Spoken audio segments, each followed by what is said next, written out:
Hey everyone, Hannah here for Finance and Fun Stuff, and today I am getting back into the finance portion of this channel. I took a little bit of a break from it here at the beginning of 2025, but I'm so excited to get back into this stuff with all of you. So I thought a great first video for the beginning of this year, apart from my yearly wrap-up, which I already did in January, would be to talk about the budgeting software that I use every single day that me and my wife both absolutely love, and that is YNAB. This isn't going to be a comprised starter guide, but more of a reasons why I love YNAB and some helpful beginner tips as you're starting along your YNAB journey. First off, what is YNAB? YNAB is short for You Need a Budget, and as crazy as it sounds, I do believe everybody in the world does need a budget. Even those people at the extremely high end of the income earning scale still could benefit from using a budget in their everyday lives. Now, YNAB itself is a budgeting tool, but the methodology behind it is how you are able to implement that tool and use it in your everyday life. But since it is a tool, you are completely in control. And that's why I love this software so much, is you have the ability to make your own choices in decision making, and it really does show you as the days go on exactly how you want to live your life. And that's why I love this software so much. Down below, I'm linking some recommended resources that I think are great for people who are just starting out on YNAB. The YNAB YouTube channel has a ton of really great videos about many different facets of the app. There are also many different individual YouTubers. My personal favorite is one called Nick True. His link will be in the description as well. He has a lot of great starter guides and talking about specific parts of the budgeting software, so you're definitely going to want to check him out as well. And there are even plenty of written resources, especially those done by YNAB themselves on their website. So there's plenty of content for you to dig into if you are looking at starting your YNAB journey. But I want to talk about a little bit about why we love using YNAB so much and frame it in the mindset of somebody who is just first opening YNAB and may not be somebody who is going to look up a ton of resources and is more going to just get started on it themselves and kind of figure themselves out on the way. So what we are looking at here is my full budget within YNAB. Now, this can often seem very overwhelming for people because there's a lot of numbers and lots of things going on around here. So what I'm going to do is I'm just going to go ahead and hide these totals here just to make things a little bit easier and to understand.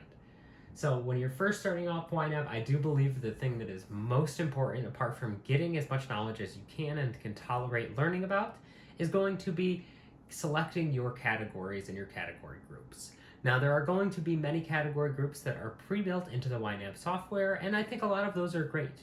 But I think it's important for you to assess exactly what you would want out of your category groups and structures.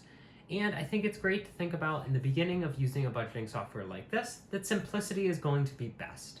So you're going to want to have just a few different categories in here. You're going to have as many as you can, but still thinking about, I want to make this as simple as possible.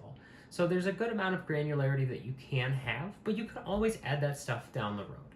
So for instance, a common thing that people like to separate within this software is groceries and household goods, but you may not be at the point where you want to worry about that very small difference, and you might just want to put everything under groceries/household goods, and that is totally valid.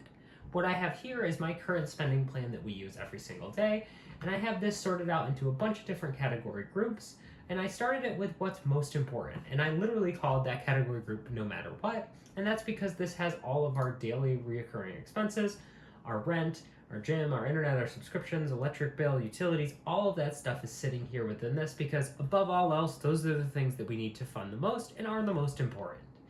Then next I did some basic needs that we have, but we can't really create a super consistent target on, so for those I have included in the needs but can vary category. And then going down, we have our next most priorities going all the way down. So we have pets, investing, wellness, auto, gifting, moving us forward. Then we have our wants categories, this credit card payments group, which is actually done within YNAB itself, which is part of why YNAB is so great, is you can use credit cards in a way that will totally change your relationship with them as a tool rather than something you need to be able to rely on. And then we have our savings down here at the bottom. So I think it's important to set up these categories first in a way that you are going to be able to find productive and intuitive for yourself, and also to be able to figure out exactly what you want to be doing every single day. Now, the next step that I would do here would be to add all of your accounts on the left-hand side here, where you can have many different kinds of accounts. So now that we've talked just a little bit about what it's like setting up YNAB, and that's really the entire basics of it, you can get so much more into it, but in terms of just setting it up the most basic way, that would kind of be it. Now we can talk about how we use YNAB every single day in our lives and why we love it so much.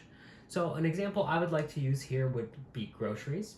So when we go to the grocery store, we have a specific amount of money set up in our grocery category. As you can see, it is fully spent here, and I think anybody who budgets their groceries knows that that is always a category that is running very thin, so it's very obvious that at the end of the month here we have spent all of our grocery money. But this is a great example to show you all, because even though there is $0 in the available balance over here, there is still the ability for us to be able to go get groceries. At the end of the day, if we are at the point where we need groceries and we can't get through the week without them, we can adjust the plan, which is the best thing about YNAB. So we might look at this and go, well, we have $11.14 in household goods. Let's move that into the groceries category to give ourselves a little bit more. Oh, we don't need as much in our tolls and parking areas, so we can move a little bit from there. We also have this great category that is one of my favorites on the entire budget, and it's called Friend and Family Reimbursement, where we get to do many of the things that enrich our lives and make our lives great, such as when a friend invites you out to dinner, you want to be able to go with them because you want to enjoy hanging out with your friend, and it might be the only time you get to see them for that little while, so you want to be able to enjoy those things, so we have something like this as well. So we might be able to pull, $5, $10 from each of these and be able to have a decent amount of money in groceries in order to get started.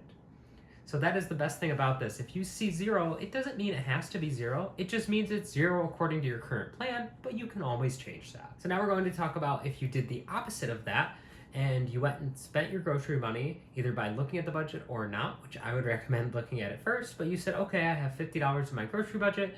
You ended up spending $65. So you definitely went over, so that's something you need to adjust in your budget. Again, don't feel bad about this. This is just an everyday part of life. But when you look at your budget and you see, oh, I'm over budgeted on this category by $15, you can do the same thing but in reverse. You can look through and say, oh, I might pull $5 out of here, $5 out of here, 10 out of here. You can find all of these places to find the little money.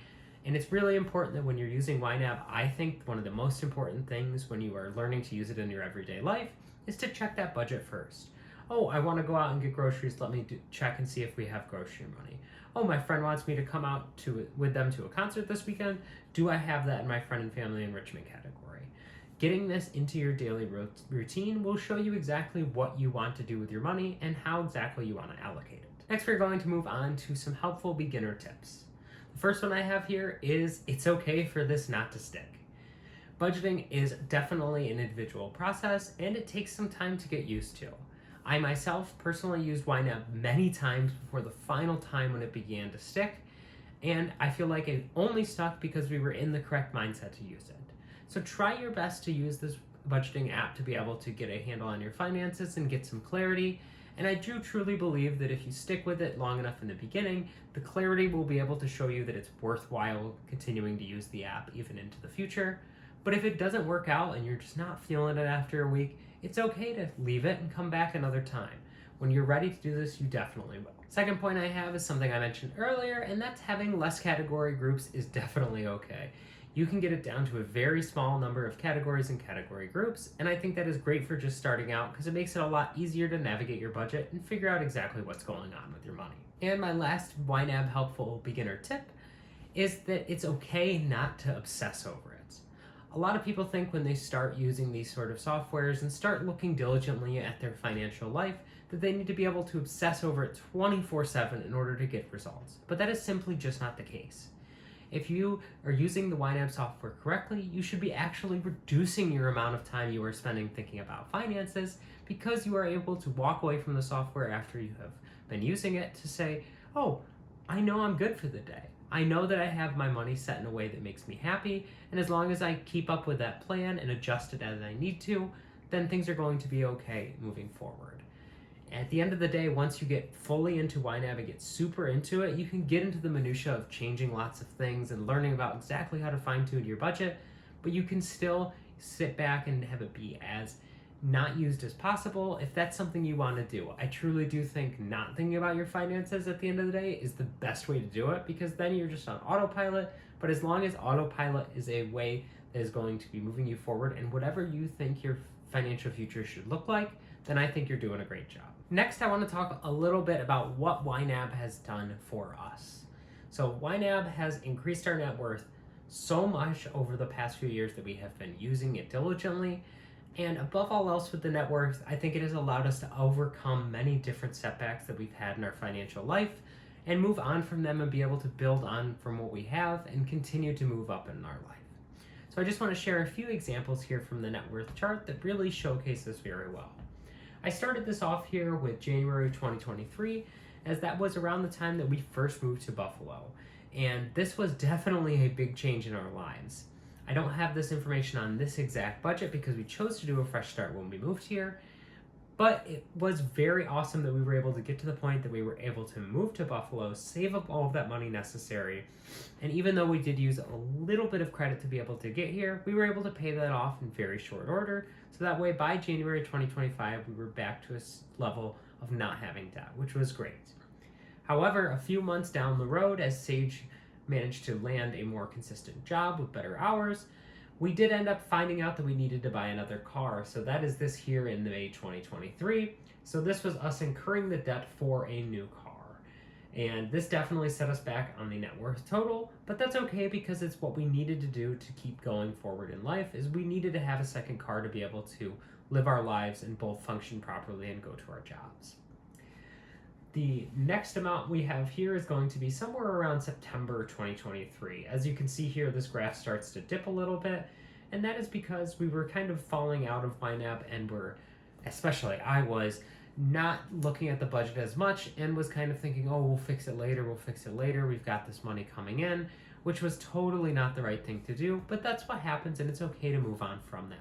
But what's most important about this period here is this turnaround here in November 2023. After we saw the decrease of our net worth in September and then the further decrease in October, we knew we had to change something drastically, and boy, we definitely did. Beginning in November, we started to increase our net worth absolutely significantly until we were at the point where we were relatively stable with some ebbs and flows, but still going in an upward trajectory. Then we had the incredible gift of being able to pay off our car due to a family member giving us a bit of money. So with doing that, we were able to super shoot our net worth up into the $20,000 target, and we were able to decrease our credit down to almost nothing, which was absolutely amazing. So we rode high on this and continued to build our net worth with a little bit of an ebb. And then in January 2025, we had to buy another car because we ended up wrecking one of our cars in December, which that car was thankfully on the end of its life anyway, but that meant that we didn't have quite enough money to be able to afford another reliable used car, so we did have to take out a loan for this. But what we did was we were able to use YNAB to be able to decide exactly how much money can we spend on a new car and what kind of car we should be going for. Thankfully, we were able to make the consensus that we can get exactly the car we wanted, which was a similar model to the car we already had with very low mileage, so that way it would last for a very long time to come. And as you can see here, just over the last few months, our net worth has already started to climb back up significantly. Now, it's not just about net worth within YNAB and why we love it so much and why we have continued to use it. It's about the clarity that it really does give you. There is something to be said about knowing exactly where your finances are going and about how that's going to be changing your lives moving forward. I have frequently said that I spend a lot of money on a lot of things that I absolutely love. A big one for me is live music events, and I spend a lot of money on that. But I have learned to spend that money within a plan that I feel like is sustainable and that my wife thinks is sustainable for us long term, so that way we can have the joys of life that are a little bit more expensive, but we can still continue on going through exactly where we want to be, and we can still hit all of the goals we want to hit in terms of investing, in terms of saving, in terms of spending. We can hit everything we want as long as we stay diligent. So that's all I have to say for this video about using YNAB and why I love it so much.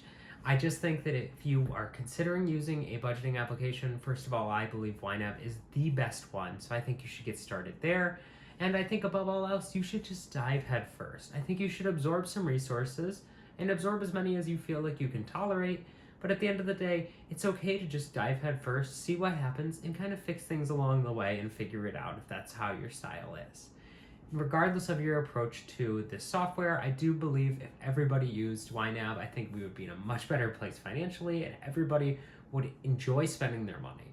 That's the best thing about this software is you enjoy spending your money because you know it's how you want to spend it and it's not taking away from other things that you may need a little bit more. Thank you all so much for watching this video. I can't wait to share a bunch of more financial related content with all of you as the year goes on. Thank you all so much for watching and take care.